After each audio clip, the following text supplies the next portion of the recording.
Fue resistente antifranquista, militante comunista y director de un cine progresista, popular y provocador. En épocas de aperturismo criticó la doble moral de la izquierda y más tarde expuso de forma descarnada el problema de la droga y de la marginación. Sus películas batieron récords de taquilla en España y recorrieron los 5 continentes, obteniendo importantes premios. ¿Quién no recuerda El Diputado, Navajeros, El Pico o La Estanquera de Vallecas? Él mismo tuvo problemas serios con la droga y llegó a vivir situaciones propias de un personaje de sus películas. Bueno, seguramente ya lo habrán adivinado. Se trata de Eloy de la Iglesia.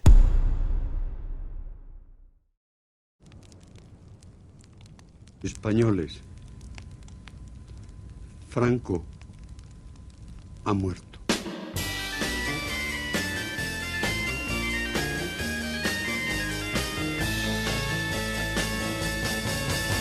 You know that it would be untrue. You know that I would be a liar if I was to say to you, girl, we couldn't get much higher. Come on, baby, light my fire. Come on, baby, light my fire. Try to set the night on fire. The time to hesitate is through. No time to wallow in the mire. Try now, we can only lose, and our love become a funeral pyre. Come on, baby, light my fire. Come on, baby, light my fire. Try to set the night on fire.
La céntrica calle Prim, los urinarios públicos de Tirso de Molina o los billares de la calle de la Victoria eran algunos de los lugares estratégicos donde viciosos y jóvenes prostitutos se reunían para intercambiar intereses. Los chaperos de la periferia de Madrid, de barrios como Vallecas, San Blas o Carabanchel, se prostituían a cambio de unas pelas para sobrevivir o saciar su adicción, aprovechándose de los deseos sexuales de los hombres que veían en aquellos chavales un ideal similar al del cine de Visconti, como si del niño Tazio de Muerte en Venecia se tratasen.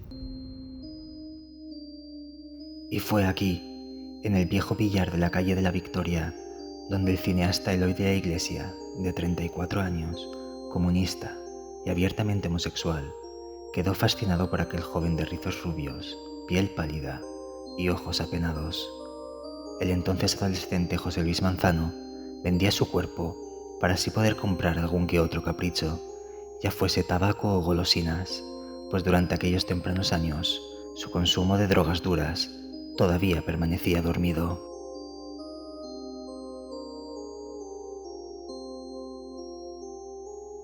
De la Iglesia no dudó en subir al joven vallecano a su vehículo con la intención de dar rienda suelta a sus deseos dionisíacos. Se trataría de un polvo de una noche. Sin embargo, lo que ninguno de los dos sabía es que en ese preciso momento sus destinos quedarían entrelazados para siempre y la vida les empujaría hacia una espiral de dependencia y autodestrucción, y de éxito y tragedia. Descubrí mi condición de homosexual cuando tenía 15 años. lo que supuso una crisis terrible, al sentir una inclinación de la que siempre había oído hablar como algo monstruoso y antinatural.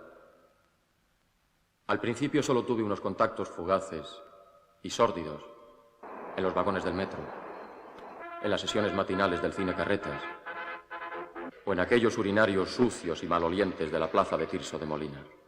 En 1978, De la Iglesia rompió la taquilla nacional con la película El Diputado, donde un joven José Sacristán interpreta a un político comunista cuyos enemigos chantajean con destapar su homosexualidad. Fue un éxito rotundo y empujó de la Iglesia a preproducir uno de sus siguientes grandes éxitos, Navajeros, inspirado en las vivencias de El Jaro, delincuente español. El film introdujo al director en su etapa de cine kinky, un cine que, mediante actores inexpertos, retrataba la juventud marginada de la época como perros callejeros o deprisa.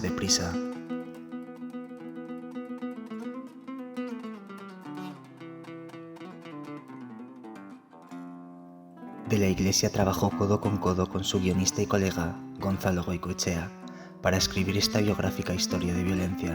Sin embargo, la mayor incógnita fue qué actor daría vida a El Jaro, pues se acercaba la fecha de rodaje y todavía no tenían a su protagonista.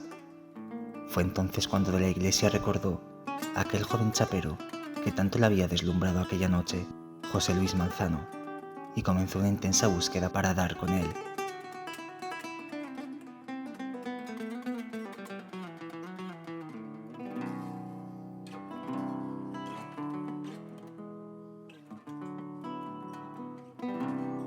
De la Iglesia encontró a Manzano en una humilde casa de la villa de Vallecas y le prometió fama y gloria.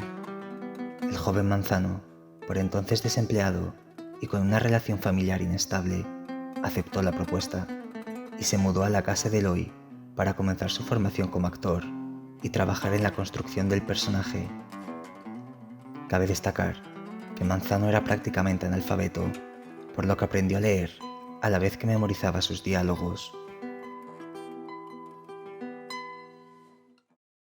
Cuando iba a rodar por los barrios, porque rodamos por casi todos los barrios y los chavales de los barrios veían en la claqueta el nombre del Jaro, se formaban auténticos tumultos. Yo no lo sabía, pero realmente ese muchacho es curiosamente un mito popular, pues como lo pueda ser el Che Guevara. Como la figura de un delincuente, en un momento de desvalorización social tan grande, o sea, en un momento de falta de valores, de que la sociedad se encuentra tan en el aire, necesita convertir en mito al delincuente. Porque quizás de alguna forma para esos chavales el Jaro, bueno, pues es el único elemento que representa sus intereses y que les representa a ellos como clase social. Porque el Jaro tenía unos problemas, según cuenta el guión, ¿no? Un poquito chungos, por decirlo así de alguna manera. Y yo no tengo esos problemas, entonces pues no podría ser lo que es el Jaro.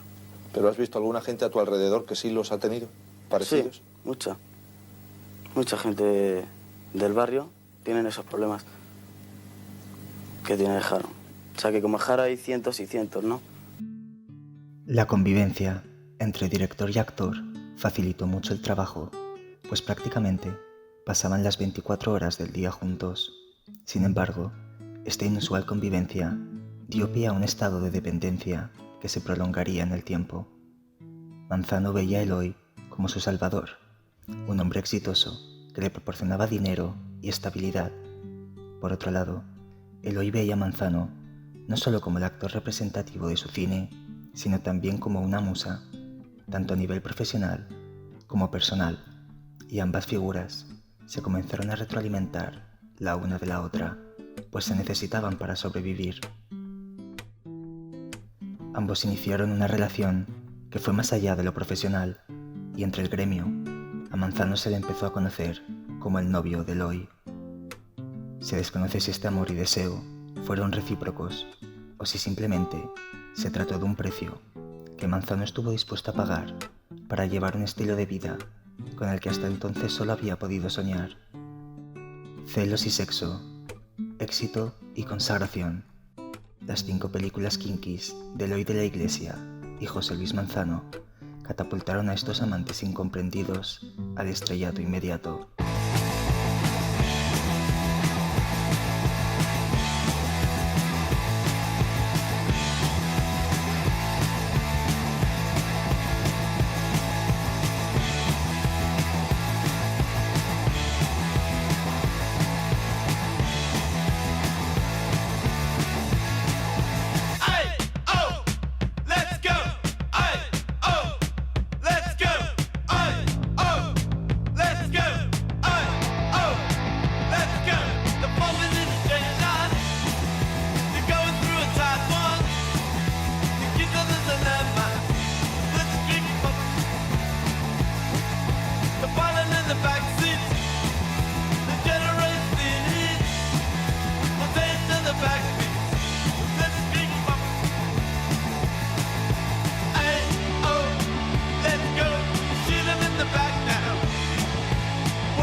Nada podía salir mal. Maestro y alumno estaban en la cima, pero el éxito se esfumaría tan rápido como llegó, desplomándose desenfrenadamente hacia el abismo, a manos del vicio y del progreso de una nación en constante cambio. España y Portugal han firmado durante la jornada de hoy los respectivos tratados de adhesión, en una jornada que en los dos países se ha calificado como histórica. Ha sido algo muy duro, tremendo, y que yo creo que en mi opinión ha durado excesivamente. La historia de las negociaciones hispano-comunitarias ha sido un forcejeo largo y complicado. Tras la transición democrática, a este europeísmo esperanzado ha sucedido un europeísmo crítico, al advertirse que las dificultades no eran solo de índole política. Pero finalmente se impuso la necesidad de la incorporación de España al proceso general europeo. España aportará su esfuerzo en la construcción de ese ideal de libertad, de paz y de justicia. Algunos grandes acontecimientos, como el ingreso de España en la Unión Europea, los Juegos Olímpicos de Barcelona del 92 y la Expo de Sevilla, marcaron el fin del cine kinky. El país se negó a transmitir al extranjero esa imagen de sociedad violenta y marcada por la droga, y se procedió a un lavado de imagen. Aquel cine tan exitoso que marcó a una generación se disipó, abandonando su suerte a cineastas como Eloy de la Iglesia y José Luis Manzano, quienes por aquel entonces ya se encontraban lidiando con sus propios demonios.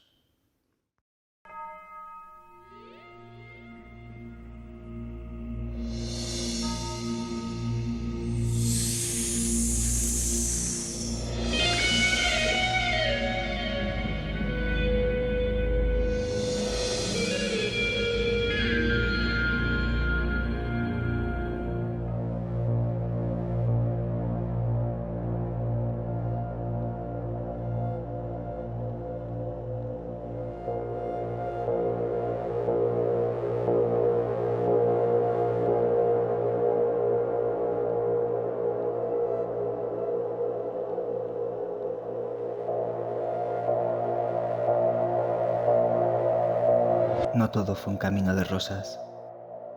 Aquellos años dorados vinieron acompañados del inicio de una etapa oscura para actor y director. Si bien ambos ya eran consumidores de sustancias más suaves, la década de los 80 supuso la llegada de la heroína a sus vidas, y como otros tantos en aquella época, sucumbieron a ella. El éxito repentino, el dinero fácil y la falta de estructura, tanto familiar como personal, hicieron que Manzano abrazara la droga. Por otro lado, los ambientes intelectuales y nocturnos que frecuentaba, la presión creativa y la degradación de su entorno fueron algunos de los motivos que convirtieron también a Eloy de la Iglesia en heroinómano. Manzano ya no era un actor fiable. Su ausencia en rodajes, problemas físicos evidentes, recaídas constantes, cambios de humor, dificultad para memorizar guiones y detenciones por robo le apartaron de la industria cinematográfica, convirtiéndose nuevamente en lo que una vez fue, un marginado. Sus pasos por comisaría y prisión fueron recurrentes y su identidad como actor quedó subordinada a su condición de yonki. De la Iglesia, asociado a la marginalidad y a la autodestrucción, pasó a ser visto como un director conflictivo del que había que prescindir, y se le empezó a conocer como el cineasta del exceso. Tanto la prensa como el entorno cultural dieron la espalda a estos dos iconos que mitificaron y retrataron la España kinky de los años 80.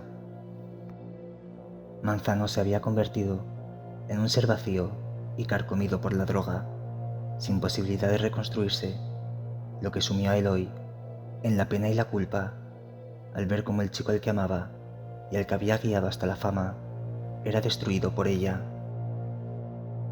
De la Iglesia, quien se convirtió por varios años en el protector de Manzano, vio claro que para salvarse a sí mismo debía desprenderse de su pupilo dejándolo ir, y ambas figuras tomaron caminos separados, vagando errantes hacia un futuro incierto.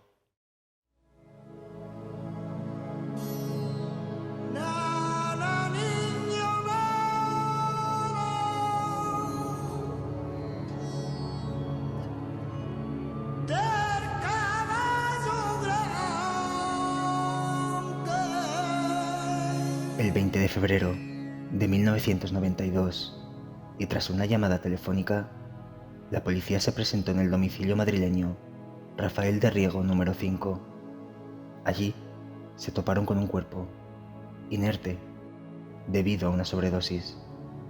Al día siguiente, la prensa dio a conocer la muerte del actor José Luis Manzano, de 29 años. Hay quienes dicen que el lugar de los hechos era la residencia de Eloy de la Iglesia, pero hay quienes aseguran que este dato nunca se hizo público y que fue una forma de mitificar y exaltar el trágico final del vallecano, pues según dicen, por aquel entonces ya no existía relación alguna entre actor y director.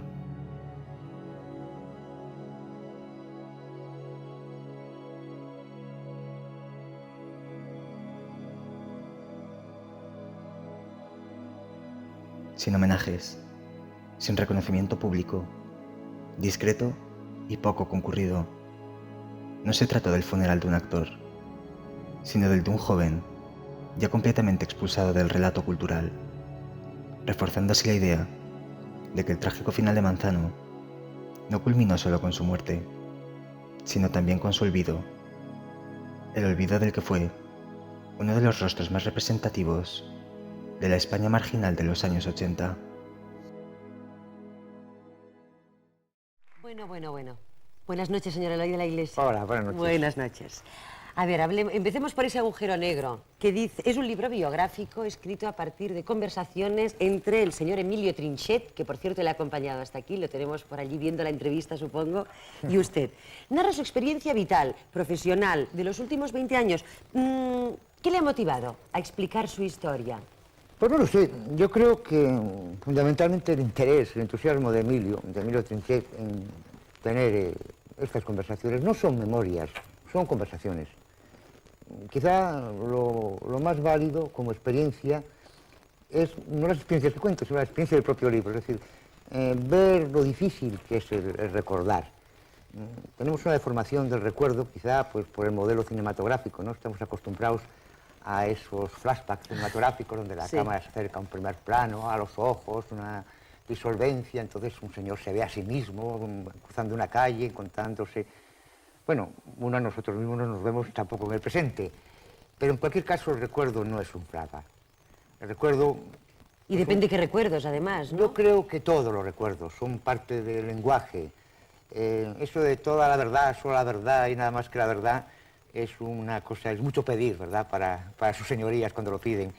Quizá lo único que se puede aportar es sinceridad, el deseo de, bueno, una pequeña catarsis, de hablar, de buscar un interlocutor, como en este caso era Emilio Trinchet, al que yo le contaba cosas, hablábamos y se iban hilando los recuerdos.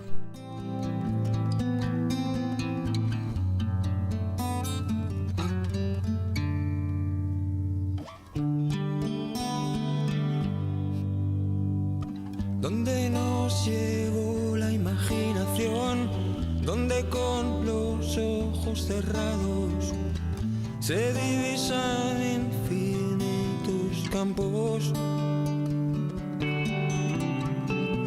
donde se creó la primera luz, germinó la semilla de cielo azul. Volveré a ese lugar donde nací,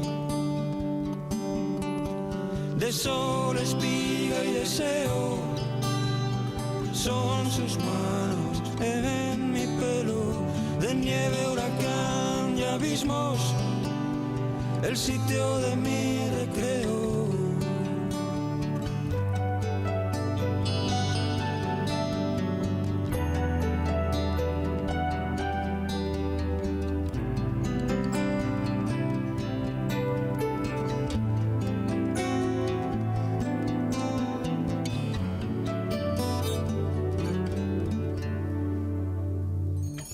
Viento que en su murmullo parece hablar, mueve el mundo y con gracia le ves bailar, y con él el escenario de mi hogar.